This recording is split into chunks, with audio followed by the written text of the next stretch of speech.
broadcast network, AfterBuzz TV.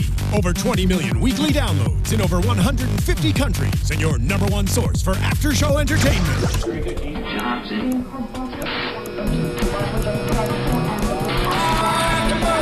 AfterBuzz TV, the destination for TV superfans. Producing aftershows for over 300 of your favorite TV shows. Interviewing celebrities and showrunners. And bringing you behind-the-scenes exclusives. All thanks to E! Entertainment's Maria Menounos, producer Kevin Undergaro, and internet leader Akamai.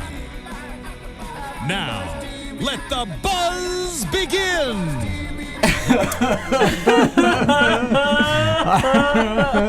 right, welcome everybody. Thank you for joining us for another AfterBuzz TV show for Call The Midwife. This is the season finale, series 5. Finale. I'm John Comerford, joined in the studio by Marisa Serafini. Hello, everyone. Tamara Berg. Hi, everybody. And Courtney Stewart. Hi, guys. I just want to point out we brought wine. I can't get through it without it. And the ladies here have already gotten into that, so this will be interesting.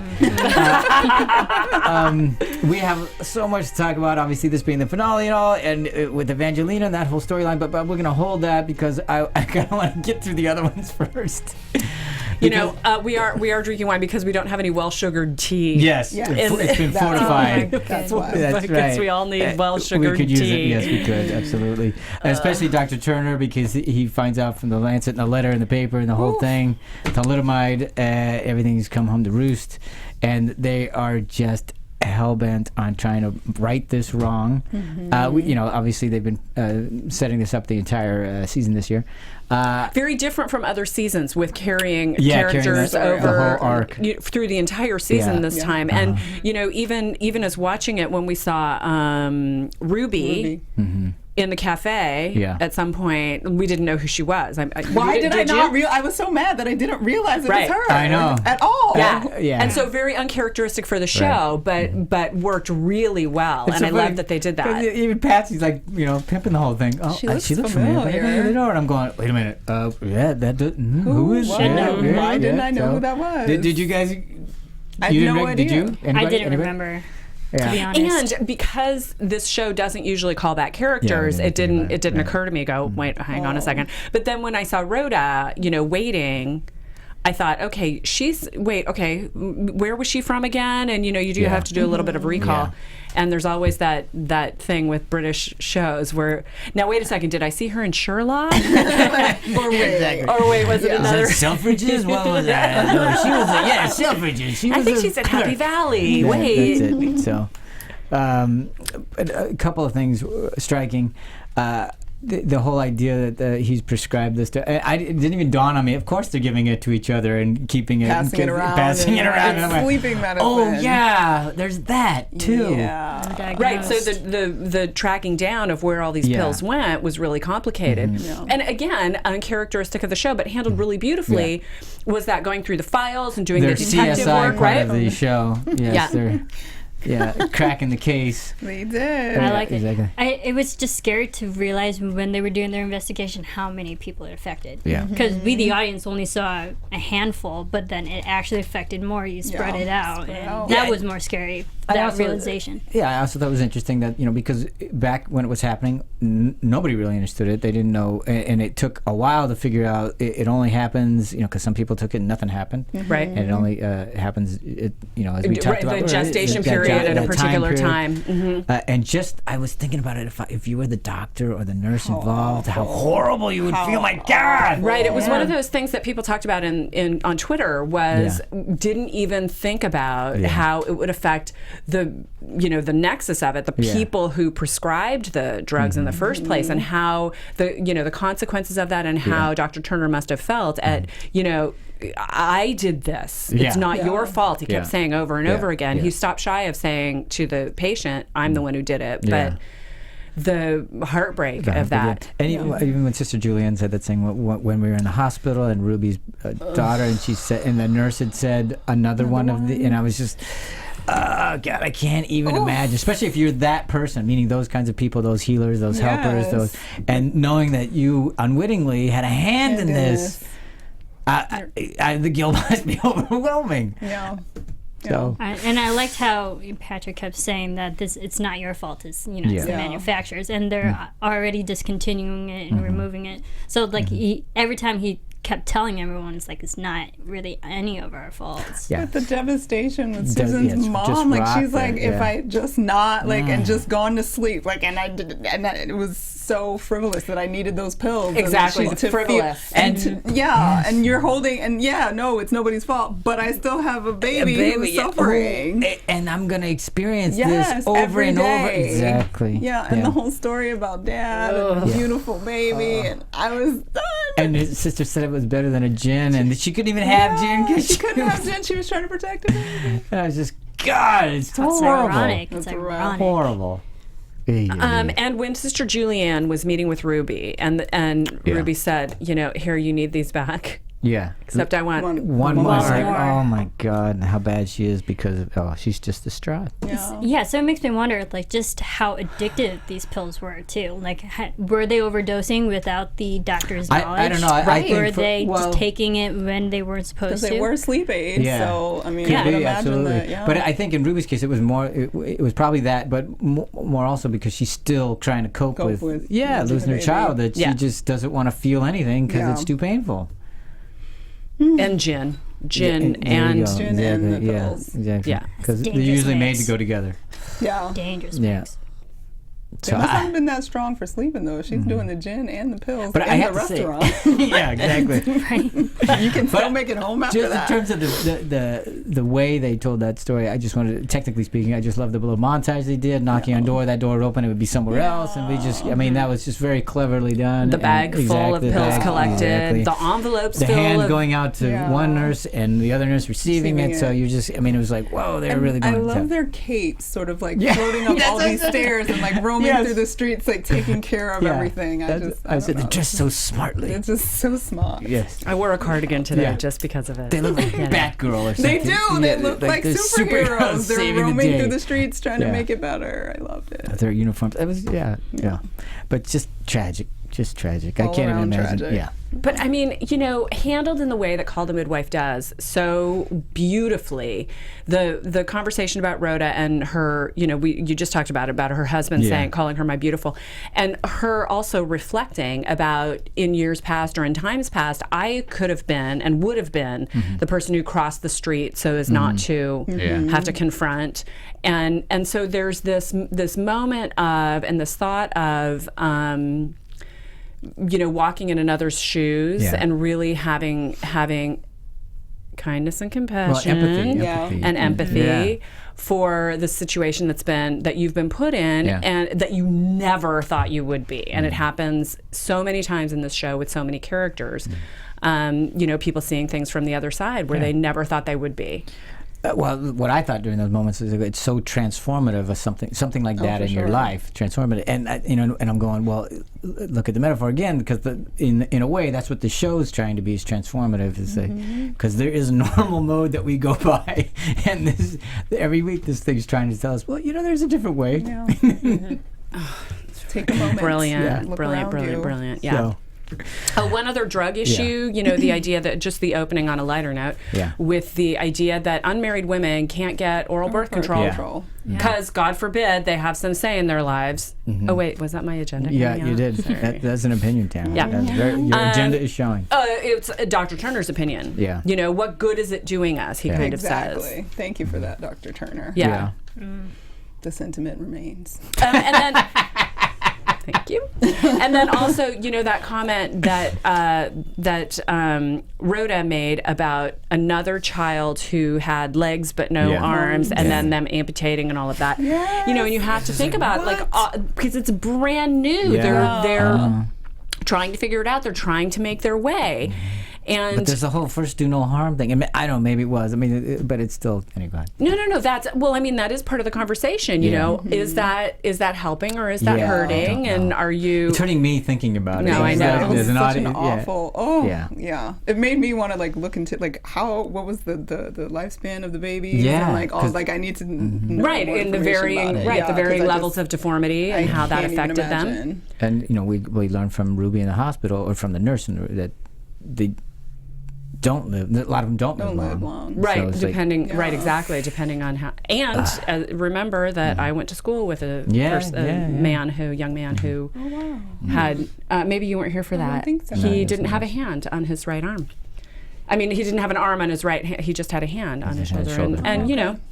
And was a photographer, and was very functional human. Just had this one different ability than other people did. But yeah, I love that they, just to kind of go over the entire thalidomide thing. We knew it was coming from actually last season, because they first started describing it in the last episode, last season or series, and to watch it go through the entire series and season was fascinating. Series if you're from the UK, season if you're from the US, depending on when you're listening. So it was fascinating, and I thought really well done. And we've talked about it before. Yeah. It was brilliant, and again, one of the reasons why we love this show. Yeah, and I'm thankful that they tied it up. And they could have easily just not done it. Right. I'm glad that they did. Right. Yeah. And to add to that is like this storyline has spanned this whole season, but it's also evolved in ways, because the audience even finds out it has different names to it. So it's bigger than what it already was. Distival. Like Distival. And in Germany called it something else. And why,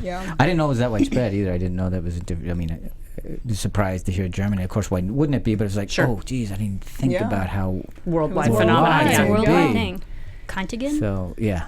Yeah, exactly. I didn't. I mean, anyway, it's a bigger problem. No Beautiful, brilliant, well done, and just heart-wrenching for two reasons. One, we'd already talked about it, but they go quickly about when Rhoda's talking in the clinic with the mother with her next to her, and the way she's hugging the baby, and Susan. You can take it off. She was wrapped up in the blanket. And P.S. like quadruply gorgeous baby. Yeah, exactly. Especially so when cute. in the scene And later so when she's talking to Dr. happy. Turner and Sheila and saying just, okay. It was so heartbreaking. Looks like All right, well, okay, we got to move on because we got to get to the other stuff. So I want to talk about Tessie and Mitchell and we bring it in because Vi and Fred know Tessie and Mitchell, obviously. Yes. I thought Tessie was very Tessie was very testy. Yes, she was.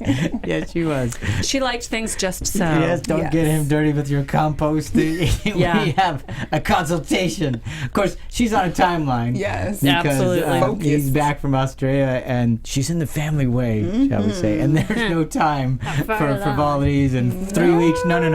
We're going to get married right off the docks, and, the whole thing. That boat. Yeah. Right, and there some of that kind of old world or older fashioned idea that the child's going to be born a bastard, and but and still everyone prevalent, obviously. So. Yes. Thank you. Yeah. 61. Yeah. Even though Dr. Turner and everyone else trying to explain to her, no one's going to make any judgments. Yeah. Certainly not within this crowd. Yeah. But she knows that the judgments are there. It doesn't matter. Well, because just a few episodes ago we had them talking about what it would be like to have a single mother and have a child and everything. Yeah. So it's clear that it's still.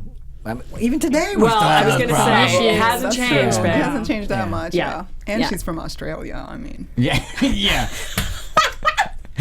You want to add any words to that?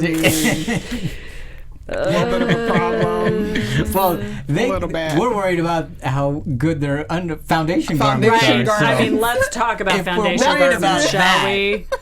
That's really horrible. If you're worried about their foundation garments, what do you think of them? There's a joke in there about they're worrying about Goodness. the down unders from down under. There's gotta be. So Boom! I don't have time to figure it out. Brings it. But she was a whip of a person. I kind of liked Tessie and stuff.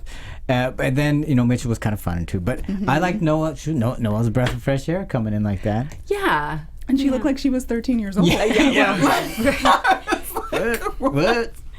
All right, they get them young. She's an Australian surfer, as they usually are, it seems. Accents. Beautiful, without guile, it's just sort of like, here's how it is. I'm so thrilled about the extra, I'm like, she's I'm being treated like royalty. Yeah, exactly.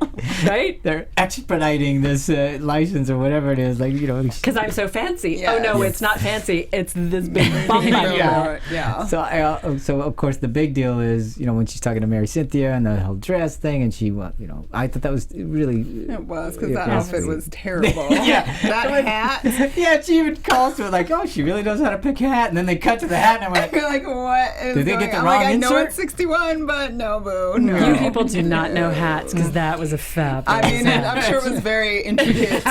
well, let's not forget. It was in style. It just This looks is the like- land of the fascinators, so maybe that That's was a true. great. I mean, hat. but that's like for a 60-year-old maybe, but not for Right, I was going to say, did you 15-year-old. notice what Violet was wearing at the wedding? It was Yes. essentially that hat That in a hat. different color. I didn't notice that. So one. I just thought Violet it was. approves. Of course you didn't, Asian. John. Damn it. I keep trying I thought to we teach got you on this. After did. Daunted. You did. You were You on did. top of it. I know, but Look I, at you watching story and just not- character. Whatever. Nobody's just paying not- attention to that. I'm not as consistent as you guys. But it made a great dovetail into the other story because, well, obviously she needs a dress, and we already know where that comes from. Let's But just move it along. but before we come on to that, let's just talk about the when she's, you know, when we first see her in the dress. I know we'll get to where she comes. How Noelle? that comes to her. Yeah, Noelle. Okay. And just that shot when she's with Tessie and they're looking at it, and I go, wow, that's Looked amazing. Exactly, and that they did such a great job. they did. It was a fabulous stuff, Such a especially short coming amount of off time. the Yeah. scene with Mary Cynthia talking about, yeah, that's nice, but it's not what I've always dreamt of when I was running around with the lace curtain on my head and being all in white. Will I feel like a bride and all that other stuff? And then you saw that picture and I went, that is probably the picture she's had in her head. forever. Exactly. Yeah. As long as Enormous she bouquet. hold the bouquet just a little lower. Yeah, that bouquet Just a was little lower. Yeah. Might be You're like neat. a bush, not a bouquet. Yeah, that enormous bouquet. It's got to cover something else Cover that's the bump. enormous. Exactly. A little lower. What was Little it? lower. I guess just for the pictures, but like everybody Yeah. knows, like you're standing there. Yeah, so but the pictures, whatever. yeah. But So you don't pictures. have to explain anything if people see your pictures Yes, and your children will always believe they were born before. And then of course And know that your birthday is the same day as mom and dad's Mom's wedding. anniversary. That was great timing. yeah. The conga line and water breaking. That And my first thought was, no, not in the dress. Well, it is secondhand already, Courtney. But It it is was so fabulously done. I'm like, was, move it out of the way. Yeah. But saved by that one line. yeah. Oh, the dress has good seen better Lord. days. That dress, It just had its best day best ever, day or whatever ever. it was. Oh, Yeah. God, it was just saved by that. Yeah. All right. So they had a wonderful little ceremony, and I'm happy for them. But now let's move on. Now to let's the move big- on to the Yeah, main the big event. launch. To the main event. Okay, first of all, did anybody know ahead of time? I or got did it. you- I You did. did. I was so excited. Not like super You ahead guessed. of time. You're excited. I was knew or you excited that I guessed? felt it. I literally wrote it down. No, not Evangeline. Yeah. Because when she Same bathed here. the baby in the dirty apartment, and she Yeah. was like so not gonna do it, and then Yeah, she did yeah, it, yeah. and then they just showed the baby being like washed over. I was like, Evangeline's the one that's gonna no. die. No, and then of course, like 2 scenes later, Yeah. she Yeah. was. So I I had wrote a it down. feeling. I wrote it down on a post-it, but I did it before the show began because people were tweeting me ahead Yeah. of time Yeah. because there's a couple hours difference Right. between when it airs in the UK and when we get a chance to watch it here, and people were tweeting me about death at Nonnatus, and I was like So I wrote down on a post-it who I thought it was before it even Right. began, Before you started. and my prediction was Barbara.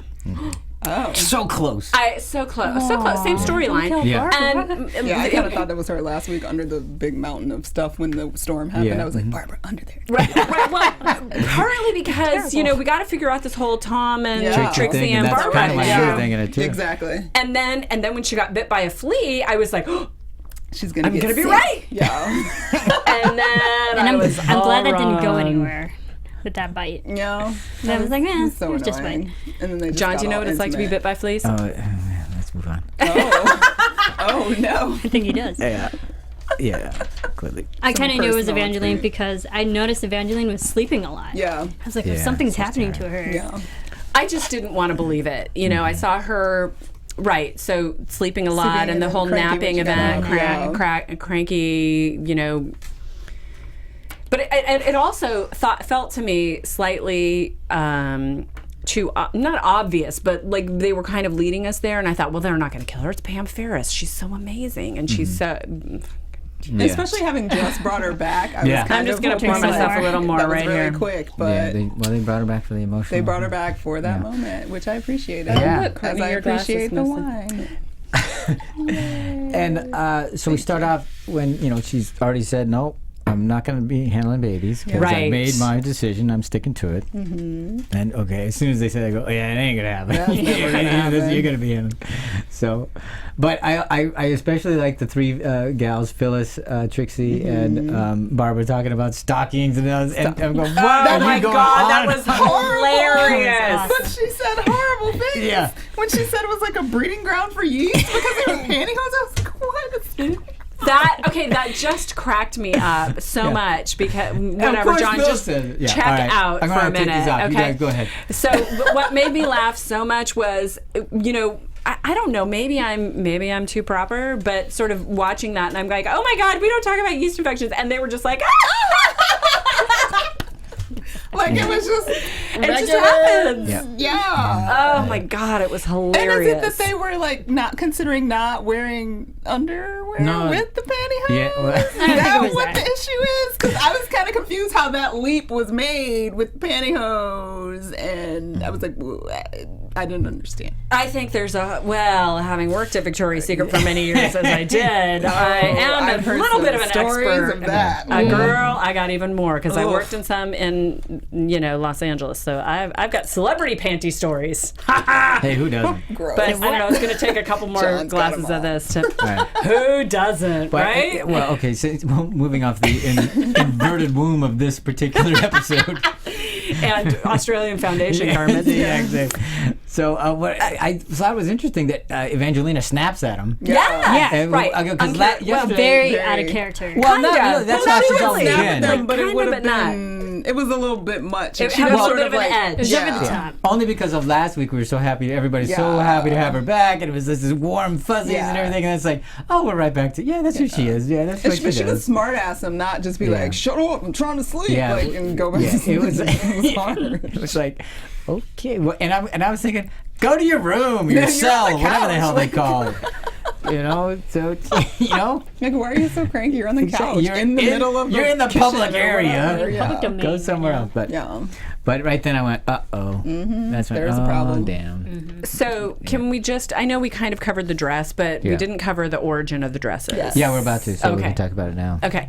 So who knew? I mean, I knew, but it just didn't occur to me that It was like, the dresses would arrive from the mother house, and that there would be this kind of revisiting, and it was. Well, there was this clearing out, so they were clearing, Yeah. and so that's why it gets sent back here. I don't think it's a particular ritual that they go through. But No. I'm not saying that. I'm just saying that there was this moment where they were revisiting this one's mine and this one's mine. And I had This is what forgotten I that they liked actually and have a have- service, and I thought that was a great way to remind us and bring that whole ceremony in, and also to be able to reminisce about it. And it was like, that's right, there's a whole thing that we forgot.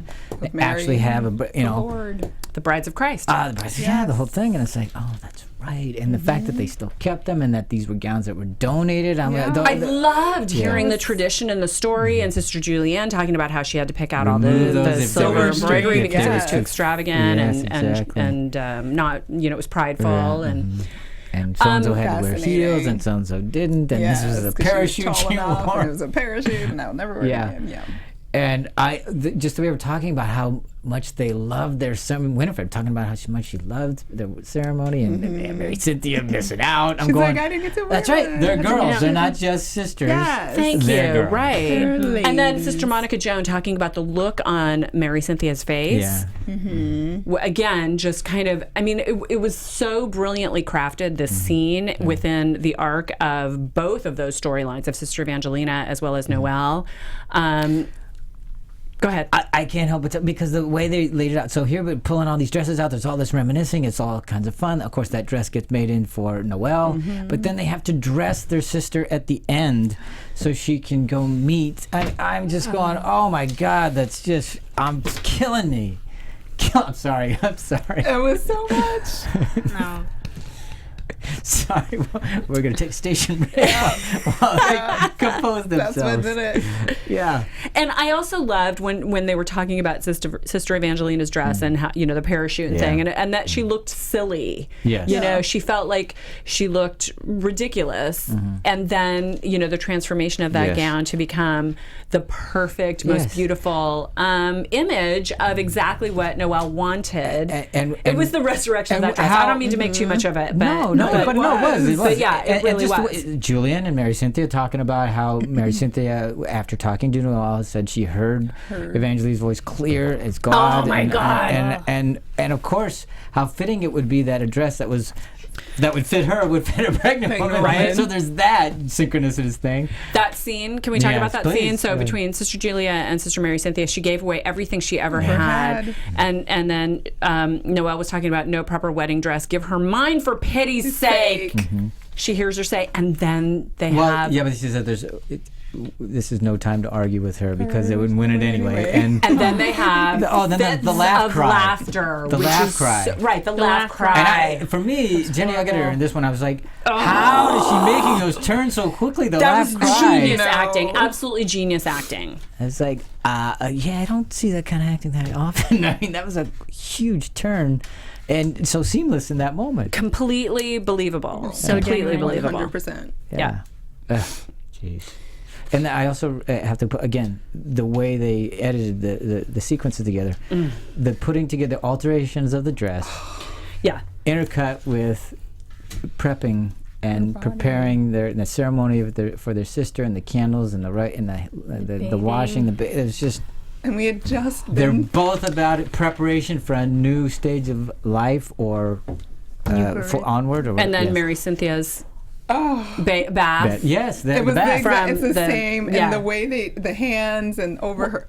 Well, even Fred, when he finds her dead, he grabs her hand, and it happens to be the hand that wasn't working, which is Mary Cynthia's hands, and from and I'm going, okay. It was just so much because we see Evangeline give a bath to a baby, and then someone's bathing her, and we're like, oh my goodness, why? I was totally ready for her to die, and I was fine when he was there, but when they started bathing her, face, and then Monica Joan. So she's handed the habit, and she receives it, and just has that catch, the catching of the breath. The breath is let out of her. Even when she broke down and when they first get the news and she's talking about the resurrection and the autopsy, and I love her face, the devastation in her face. Oh, it's so plaintive and wailing and it took the words right out of my person. It was amazing. And again, I have to say... Right, because what Sister Monica Joan is saying, you can't... Mutilate her. If you mutilate her now, you maim her for life. Yeah. She needs eyes to see. She needs a brain to think, and a heart to love. If you mutilate her, etc. And then... Mutilate her now, maim her for eternity. Thank you. And that's what I meant to say. Thank you for correcting me. Sister Julienne says, our sister is in heaven. Yeah. And we cannot resist and we cannot fight. And again, I'm just going back to the way they shot it. I mean, they chose just to hang on Monica Joan. Yeah, and it was just her. Just her. And just that look. I mean, and so many of the shots in this particular episode, especially in the tableaus with the ladies, they weren't really tableaus, but the way they were composed, they looked like art. They looked like paintings of these nuns, and there was some in the foreground, some in the background. They were doing their ceremony. And they pulled focus. So there was the focus on the hand, and then they focused on Monica Joan in the background. And, the beautiful contrast between the habits and the dark wood that was around them. And the cinematography alone is just going, wow. Oh, my goodness. Somebody's doing their job today. It was amazing. Yeah. So. And the shoes.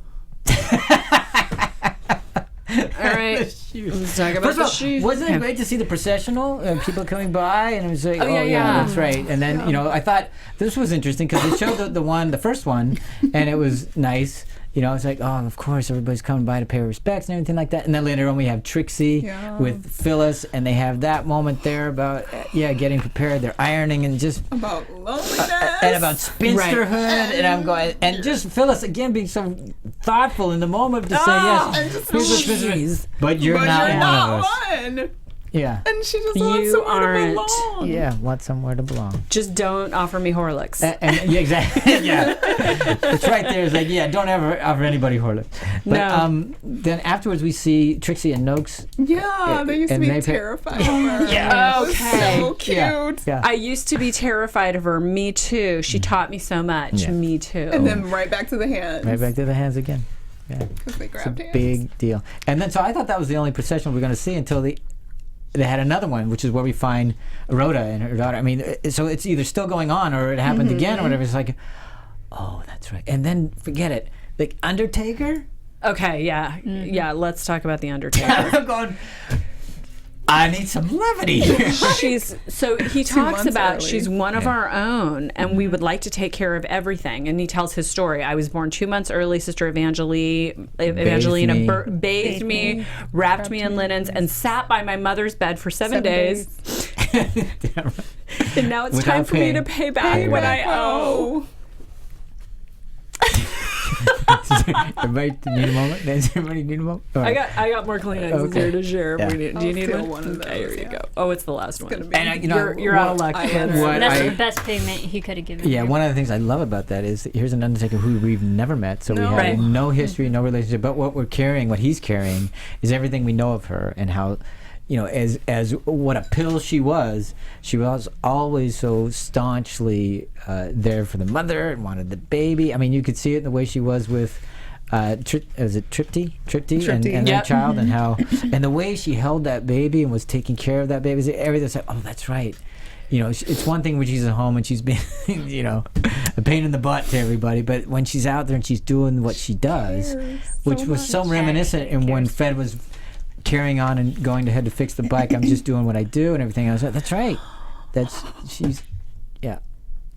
Also, speaking of Sheila and Timothy going to the visitation and her, him saying, I don't think she would like us to jump the line, essentially. And she's like, I don't think she would like you to be late for scouts or me to be not working. And so, there's this dichotomy and this polarity of her, with I don't want special treatment, but, rules are rules and we need to get things done and all of that. And so it was the constant callback of who she was and how do we honor her and how do we, remember the best of her. Yeah. So let's quick talk about that. I know Courtney's already mentioned, but let's talk about the procession out. Oh, okay. Yeah. Recession, I guess, is a better way of saying it. The whole, I didn't quite get the whole flowers scene with, why we were in front of the flowers, and when Julian was talking with Mary Cynthia, and we can't, she took a vow of poverty. I didn't know why they were setting that up until obviously we came at the end there, and there are no flowers anywhere, and they're not allowed to have them, and I was just, oh, that's horrible. It's horrible. And Julianne's saying, sort of what everyone's thinking is her the casket does look so bare. It does look so bare. Until the shoes, and I went, who thought of the shoes? It was I forgot to see who wrote this episode. I'm going, where did that come from? It was probably Heidi Thomas. But absolutely amazing. What a brilliant little way. Go ahead, Tamara. No, just remember, she kept saving her shoes from earlier in the season. Yeah. She was like, "No, these are good shoes. It's this is good string. These are good shoes. We need to bring them back." And she's left those imprints all over the neighborhood with all those families. And for that, and they're weary and they are deserving of rest. They mark her spirit as well as any blooms, and deserve their rest as much as she. As it was Monica Joan again. Damn you, Monica Joan! That poor girl. She lost it. Oh my God. Yeah. And again, just a little moment here. It's kind of a silly, just the reverence with which they place those on top of the casket, and then it's just like, okay, I'm gone. I can't take it. So powerful. I think it was beautifully shot, as sad as it was. But we see them close the doors, and it's literally all surrounded in black all around, and you just have the wooden coffin. We talked a little bit, but I want to make sure before, because I feel a moving on happening, and I want to make sure we cover it. The birth with Tripsy, and so she wanted to be there to do the donkey work. I don't hold babies. I don't do any of that. you talked a little bit about Fred, you know, fixing, because she says, for God's sake, fix my tires. It starts with P. Rhymes with uncture. So it rhymes with uncture. The moment where Sister Evangelina knows the baby's coming, the Pam Ferris's performance, so brilliant as well. But she knows the baby's coming, and so it's this, I'm not going to be there because I can't, because I have this defect in her mind. I'm going to leave. I'm going to go to the tap. I'm going to get some water because I got to get out of here. And then she's standing, filling this bucket and listening. Yeah. And the look on her face when she hears the baby crying, it's that, help me. Joy. Relief. Joy. And joy and it's that thing that they all live for, right? Yeah. And the way she's, her hand to her heart. Yes. Like, such a pretty baby. It was pretty. Heidi Thomas McGann. Okay. The whole staff, the whole crew. So this was her sister, Heidi Thomas McCann's tweet last night. She says here, and I think I retweeted it, but if not, Sister. You want me to read it? Will you read it? Yeah. This is what Heidi Thomas says. She tweeted out. Sister Evangelina, Call the Midwife, Series 1-5. I wrote her, I loved her, and I gave her back to him. And the minute I saw it last night, I was like, shut up! Even in the tweet, a tweet for crying out loud. How poetic is that? It's a freaking tweet. Yeah. And a couple of people sent it to me this morning. I was like, for God's sake, I've already got it pinned on my wall. So perfect, right? Yeah. And again, such an economy of words with the greatest impact with the fewest amount of words. Kudos to Pam Ferris. Kudos to Heidi Thomas. And everybody else. Okay, we're going to just talk about the whole series this season. But is there anything else you guys do? We got to talk about Patsy and Delia. All right, okay, sure, Patsy and Delia. All right, let's finish up with that. It's kind of a non-start. They got her birth certificate! Yay! She can travel to Paris. They can be together. There's also the foreshadowing we talked about. But let's go back to Phyllis talking to Trixie again, where she says, let's see what Father Christmas brings. Oh, yeah. What do we think? Something? Because our next show is going to be at Christmas. Merry Christmas to you all. There we Can't go. wait. So that little, so far little away. Easter egg. Oh, it does seem so far away. An Easter egg about Christmas. That's right. No. They're mixing their holidays. Yeah. Okay, so obviously, Delia, this was... Sorry, I can't. Yes, Tamara. All right, so they meet. Delia lets out that when Delia and Patsy are having their little diner and they date, so to speak, and they're talking about mom's coming to town. Oh, right. And that's where they see Ruby. Right. So the next time we see them, mom is in town, and she's like, "What a miserable mom." Yeah, she is. Aren't you two just sick as thieves? Yeah. So how about saying how much she knows without actually saying that she knows? Oh my God, that was so brilliant. I'm not unsophisticated. I've been to Jersey. The Isle of Man. Yeah. Snap. I can bear it if you upset me. Just don't do anything to make your dad cry. Okay, these are words of wisdom for all of us to live by, period. Just don't do anything to make your dad cry. Stay off the pole. That's what she do whatever you gotta do. Stay off. Just don't make your dad cry. Amen, this is right, Tamara? Every day I wake up and go, I need to live my life so I don't make my dad cry. Because you're so close to it now. Yeah. Unless it's tears of joy. Yeah. Working on it. Yeah. So what is that cute. setting up? Let's talk about. It's they're going to travel They're together, gonna travel and they're going to Paris. To international all waters. kinds of wild things happen in Paris. Do we say gay Paris? What do we say? Yeah. Just P.S. The cafe free. where they meet is the Paris Cafe. Oh, I don't know if you saw that. Thank you. Yeah, There we go, Tamara. Good pickup. There we go. Mm-hmm. So, that puts us in a position of thinking about how that's gonna. Something's gonna happen. So that'll be going on next week. next series. All right. Well, okay. It'll be So did we handle everything for you, Tamara? God, Because I kind of wanted to check. We only got a few minutes left. I wanted to talk about the whole favorite thoughts of this series. Anything from this season? Anything else we wanted to just remember fondly, nostalgically? Anything?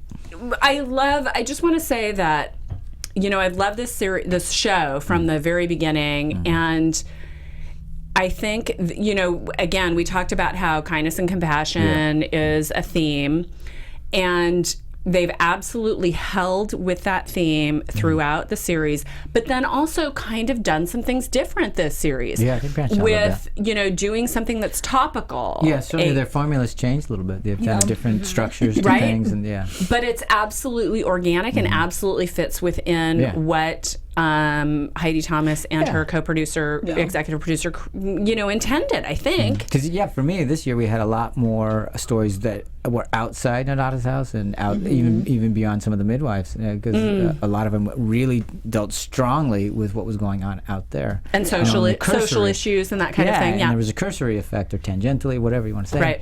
And not in every episode, but certainly more so in this particular year than other years. I just appreciate the love between women on every different level, like across generations, that you're constantly seeing friendship and love, and the way that sort of works its way through work, through life, through social situations, what have you, and they just capture it like I love Sister Evangelina like she was mine. and standing for each other and supporting each other and loving each other no matter what. In a way that you don't usually actually. And capturing friendship with women, like it's a Is that very because you don't see it? complicated. Yes, we don't see it. Yes, we do with the three of us. I will say, like any one of us calls and goes, "I need," and the other's like, "Okay." But you don't get to see it on TV a lot. No, you don't. And when I'm trying to think of, I know it has been done, but like really great examples of it aren't out there, and it's so complicated. It's like sisters relationships, and there's so many levels and so many layers, and they really get to sort of dive into that and play with it and see how many ways they can come up with content. Do you from think that. it's not been done because it's too difficult, because it's too layered? It's much easier just to show the conflict. No, Obviously, I think it's because there are not enough women that get to come up with stuff and create series and do things, because men can't tell those stories in the same way that women can, in my opinion. But I just holla, sister. I'm just saying, it's further proof that that's why we need those additional voices out there doing this type of content, because those relationships are important and they're special and they have very specific things about them that are beautiful and artistic and wonderful and can make beautiful. Whatever. I think that we've seen enough of you men, because you guys like to fight and go to war and all that shit. Except for John, he doesn't really. I'll go to war. I'll go to war for the women. Exactly. I think to add to that, to the relationship part, is the whole theme that we've been getting this whole season, community, and going through all the ups and downs, no matter if it's happy or sad, that it's always good to be with someone else and surround yourself with people, family, friends, loved ones, to help you get through terrible situations or good situations. It's the whole theme of community. And I mean, if you want to do grand generalizations, which I'm all for, especially speaking to community, is the women create the home and keep the fires burning, and when we were talking about living in a home, the actual community where you're sharing bathrooms and that kind of thing. The women are there to kind of make sure everything is held together. And if you can't do it, then I'm going to fill in the gap. And this is a time of change. It's post-war. It's, new technology and things are happening. And the men are trying to figure out how, their place in the world. And, it's more, again, to just deal in grand generalizations, men are more about conflict and conquering and... No, we're not. Winning conversations. And kind of more breaking down than building in a more fundamental way. Well, I was I'm fascinated by that. Also, what you were saying about the texturing and the how difficult those relationships are. Now, I come from a family where I have 3 sisters and 3 brothers. So, good Lord! Exactly. But so even though she was married, your mom didn't have access to the oral birth control either. We had the rhythm method. It didn't work. Okay. So, but what's fascinating with it, because it's going to the whole thing about, you were saying that there are not enough women in these positions, or that creatively or right. Showrunners or whatever you may have. And what's fascinating about it is there's room in the landscape for all of this. Yes. So, and what I really like about it is because it is such a departure. Again, I don't know how many times I've said it. In the beginning, I was like, I don't know if I'm going to be interested in a show about midwives. I mean, I'm not saying it's a bad thing or anything. It's just like, I don't know if there's much there for me. But then to see it and to see all that contextualization and everything, and I go, but this reminds me of my sister's relationships. This is what I grew up with. I get this.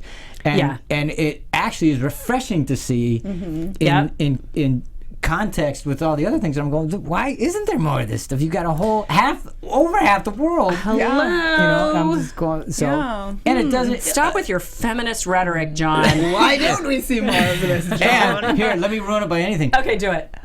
Boy, some of them are nice to look at. How's that? A lot of them are. Yeah, how's that? Okay. But you know, just to speak to that, one of the things that early on, because I have been watching the show from the very beginning.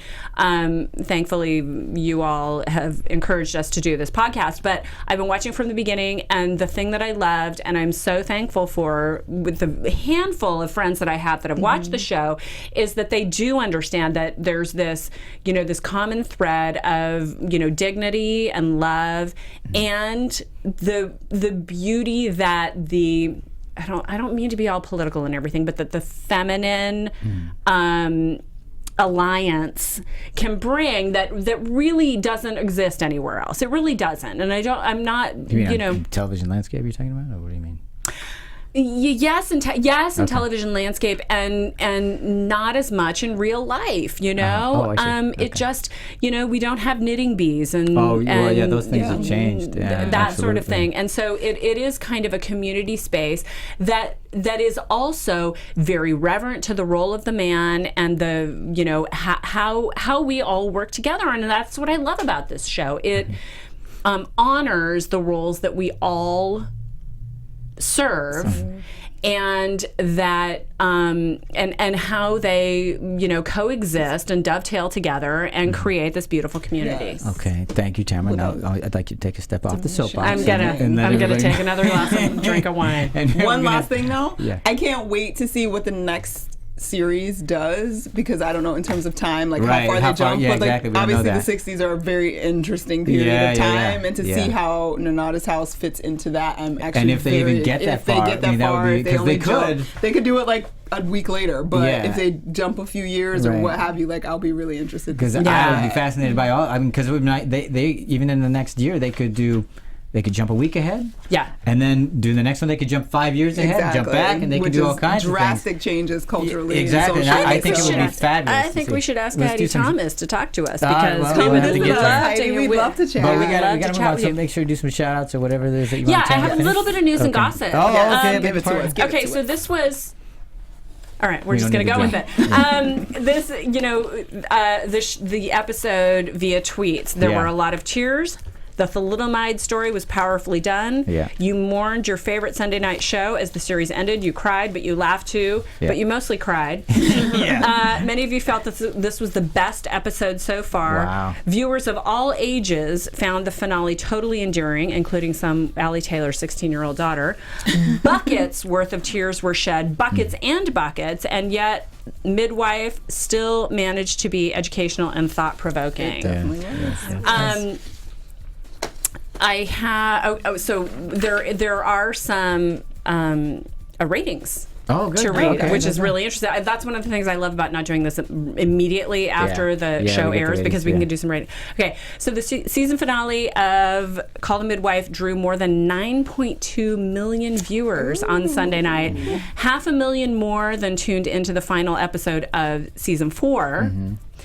The show attracted a record for the show of 38.4 share and a total TV viewing for the TV viewing between 8 and 9, making it the biggest show on Sunday night by a long margin of that night. Now, coincidentally, as we were watching the finale of Call the Midwife, the U.S. was watching the finale of Downton Abbey. Right, so I'm like tweeting this and tweeting that, and it was kind of crazy. And I had to stay off of Twitter, so I didn't. So it was also the biggest audience Call the Midwife has attracted for a finale since the end of the first series in 2012. So they're gaining traction, which also drew 9.2 million viewers. And this was the single highest rated episode since series 3. Cool. And then I just want to mention this one tweet. I have some shout outs, but the one tweet was Amanda Mason, and she says, "Watch Call the Midwife," they said. "It'll be fun," they said. And now I can't see through my tears. And I think that just perfectly sums it up. Fun. It'll be fun. It'll be like great. it. That's what she told me. She's like, it's going to be the best thing ever. And I spent my whole Christmas break watching it, crying, and now I'm crying again.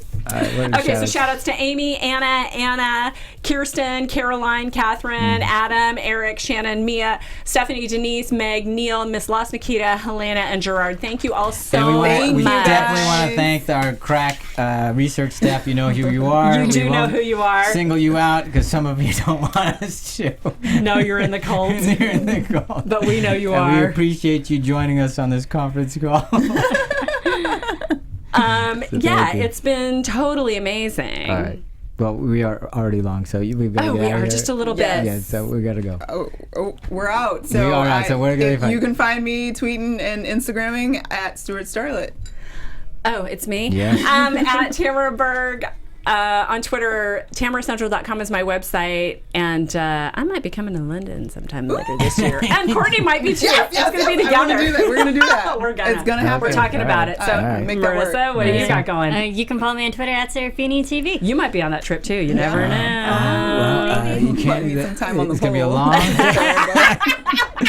Oh goodness. Okay, Christmas. No, Christmas is our next episode. Well, yeah, it'll be a long time before we see you. So, but anyway, we can't thank you enough. We so appreciate spending the time with you and hearing your tweets and reading your comments. Guys. It is a pleasure to know what you're thinking and to hear what you have to say. Thanks very much, everybody. We'll talk to you next time. From executive producers Maria Menounos, Kevin Undergaro, Phil Svitek, and the entire AfterBuzz TV staff, we would like to thank you for listening to the AfterBuzz TV network. To watch or listen to other after shows and post comments or questions, be sure to visit AfterBuzzTV.com. I'm Sir Richard Wentworth, and this has been a presentation of AfterBuzz TV. Buzz you later. The views expressed herein are those of the hosts only and do not necessarily reflect the views of AfterBuzz TV or its owners or principals.